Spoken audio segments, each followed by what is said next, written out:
கார்த்திகை தீபம் இந்து பண்டிகை அல்ல என கண்டுபிடித்திருக்கிறார் அமைச்சர் ரகுபதி. திருப்பரங்குன்றம் மலையில் தீபத்தூணில் கார்த்திகை தீபம் ஏற்றும் விவகாரம் குறித்து அமைச்சர் ரகுபதி அளித்த பேட்டியில், இந்துத்துவ அமைப்புகள், மதவாத அமைப்புகள் தமிழகத்தில் காலூன்ற வேண்டும் என முயற்சி செய்கின்றன. அந்த அமைப்புகள் எதை கையில் எடுப்பது என விழித்துக் கொண்டிருக்கின்றன. திருப்பரங்குன்றத்தில் திடீர் பிரச்சனை உருவாக்குகிறார்கள். கார்த்திகை தீப பண்டிகை இந்து பண்டிகை கிடையாது, தமிழர் பண்டிகை, உலக தமிழர்கள் கொண்டாடும் பண்டிகை. தற்போது கார்த்திகை தீபத்தை முன்னிட்டு பிரச்சனையை கிளப்பியுள்ளனர். நாங்கள் நீதிமன்றத்தையும் நீதியையும் மதிப்பவர்கள். முதல்வர் ஸ்டாலினை போல் சட்டத்தை மதிக்கும் முதல்வர் வேறு யாரும் கிடையாது. தமிழகத்தில் சட்டத்தின் ஆட்சி நடக்கிறது என தெரிவித்தார்.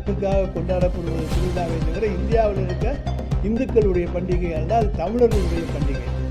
உலகெங்கும் இருக்கக்கூடிய தமிழர்கள் கார்த்திகை திருவிழாவை கொண்டாடுவார்கள். இதில் இந்துத்துவாவுக்கு எந்த வேலையுமே கிடையாது. ஆனால் இப்பொழுது திடீரென்று திருப்பரங்குன்றத்திலே கார்த்திகை தீபத்தை ஒட்டி ஒரு பிரச்சனையை கிளப்பியிருக்கிறார்கள். நீதிமன்றத்தை அணுகி அங்கே ஒரு உத்தரவை வாங்கியிருக்கிறார்கள்.